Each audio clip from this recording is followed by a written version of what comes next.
Thank you, Mr. Chairman. Thank you for being here. This is an important issue. It's an issue that crosses state lines, party lines, phone lines, and unites all Americans. We've all heard complaints from constituents about robocalls, stories about people being harassed by debt collectors, about calls on mobile phones with familiar-looking caller ID numbers that turn out to be fake. I got a text from my mother on Tuesday. I am reaching out to my senator. I just got spam calls to my own landline, supposedly from my landline. What is the regular person supposed to do except grin and bear it? So I texted back, on it. Robocalls have turned us into a nation of call screeners, only picking up when we are sure it is a number that we know. And I think this is an important sort of underappreciated downside to robocalls. It's not just the nuisance.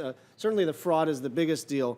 But the fact that a lot of people don't use their phones as phones anymore for that reason is a significant economic issue, and it needs to be addressed.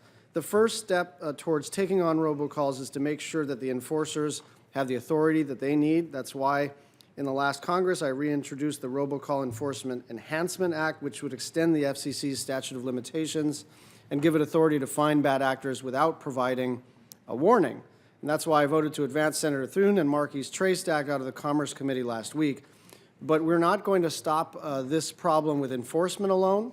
We also need to scale our efforts with technology. We must fight bad technology with good technology. So I'm looking forward to hearing from our witnesses today about the prospects for using validation and blocking tools and other tech to fight back.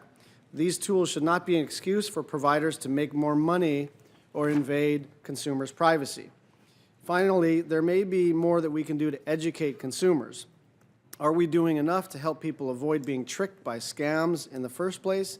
Do they know about the tools available to identify or block unwarranted calls, or the best way to report illegal calls?